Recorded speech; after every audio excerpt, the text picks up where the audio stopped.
Sub Centenary pidong si. Fly kan kyu tu ha. Fly kan kyu deh tu. Centenary go. Kung kaya kau sengira. Aliu, nanti lo. Lembe Sub Centenary pidong si tu ha. Centenary kau kung tanggal tu bande. Ayam pidong si. Wih, video tu je sana. Sana. Wih, randa sahabat itu tak ada. Wih, sang wih bani. Sang wih zuai. Interview lo kan lo. Wih bani mana aliu cun wih zat tu orang tangan. Dan orang wih sahabat ni wih itu tak ada orang wih zat. Thank you wih. Aliu tu kali tu wih zat tak ada orang tangan. Thank you wih. Aliu nam di Liangmai. Hana instructor. Instructor, okay.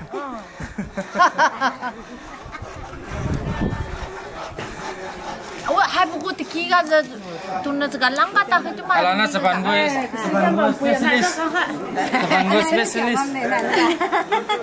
Pui, anak itu nang kama, mai itu nang tu tak terlalu. Welcome dah. Lembe Sub Centenary Church betul. Am pulang di naik bam sah. Ya, ya. Okay. Dah semua mimi. Linggo, serada pratiza church go from Linggo. Ngam kam ga tingwang tama bose, dekam ga nilo tisra niaba kemau bose, diken madungo kemau boy. Dingkani ye. Dekam lo sra tingwang nama ye tidak Bible ga masan dingkan menai. Lusa sibo, mai kuwa pingbo hai. Kelamong pingbo hai sniu.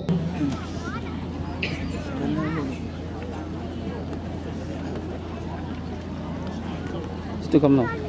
Ada kiam.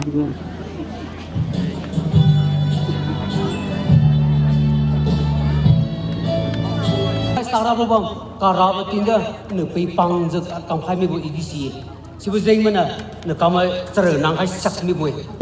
Si ale tiwang bu culung ke sabal lur bu petimbang. Si bu beginning. Si pa menun ne. Pa insang honesty. Pagui ketu bombay magen. Pagu sak ketu bolampe magen. Sisa tingwang tu please kan apa tak kesimai kan camcang mani. Tingwang lung kim le kam aja pelung ke di mana boy. Sefer haji sai pelung kam mana kam bulu boy. Sini pasur ngang kamai Medui kiga cerate riga tiwang na calam kaza. Bisa tiwang ku kakunggo ne kikon riga ne riga bisa disan kulu thelo jadi kai tu kan cerita.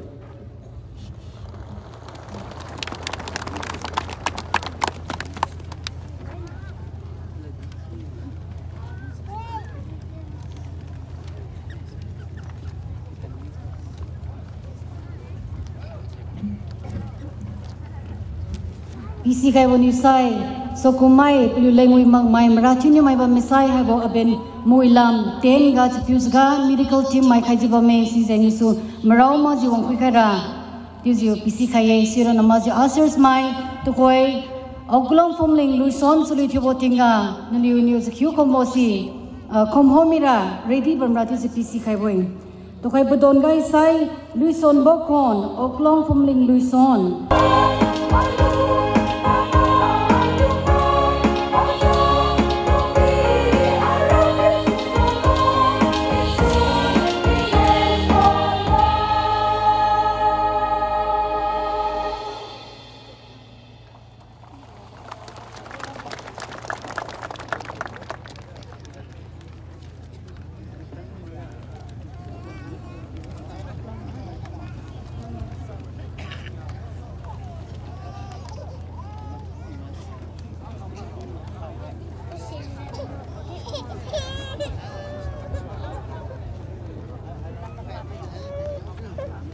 Apou ni Huang has been being a Kango Kaye, a Liangmai Matthew Zaina Ngo Konguratsam, Kadibu Tuza, Tanai gonna be Tapas and Galu Tilura, Nana Toy Hello, Ngopum Tampi Hello. I've heard the Zali to rank high beauty one now, Z super silent in Kenya. Amen. Say,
What is the price? Price is long.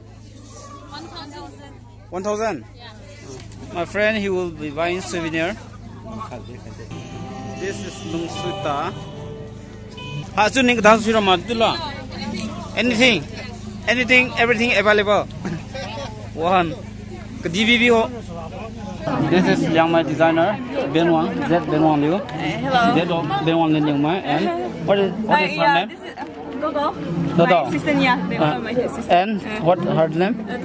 Thong Gam. And next? Aning. Aning. Say hi. Say hi. And she's? My sister, my younger sister. Sim. How long you have been working for this designer? It's been 5 years. 5 years. She is the most beautiful girl among the Liangmai. Yeah. And this is Ben Wang fashion. See. Yeah, hala, langkin anda. Kalau semangat tu tu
suine